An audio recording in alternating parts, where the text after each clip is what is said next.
Why do AI people eschew toy domains? Once, about 10 years back, the MIT blocks world was a very fashionable domain. Robertson, Guzman, and Waltz wrote programs that pulled visions of three-dimensional blocks out of two-dimensional television screen dot matrices. Winston, building on their work, wrote a program that could recognize instances of certain concepts compounded from elementary blocks in that domain, arcs, tables, houses, and so on. Winograd wrote a program that could converse with a person about activities, plans, past events, and some structures in that circumscribed domain.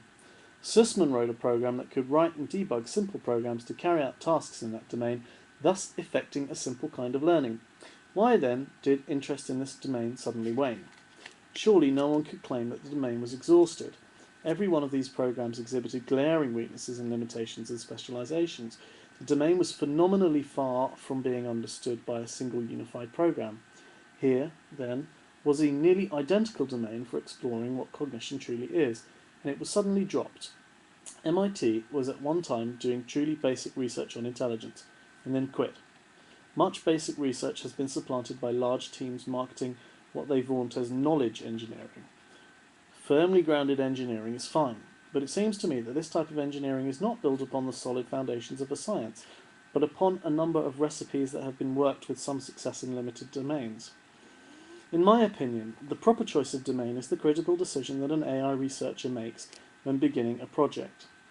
If you choose to get involved in a medical diagnosis at the expert level, then you are going to get mired in a host of technical problems that have nothing to do with how the mind works.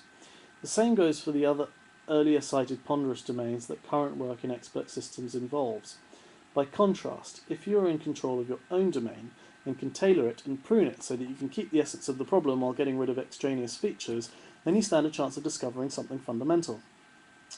Early programs on the nature of analogy, Evans, sequence extrapolation, Simon and Katowski among others, and so on, were moving in the right direction, but then, somehow, it became a common notion that these problems had been solved.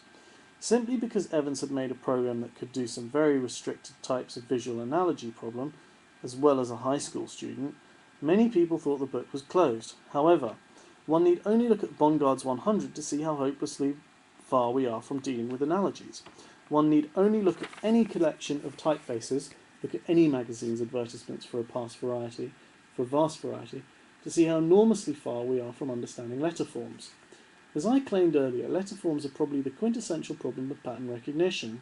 It is both baffling and disturbing to me to see so many people working on imitating cognitive functions at the highest level of sophistication when their programs cannot carry out cognitive functions at much lower levels of sophistication.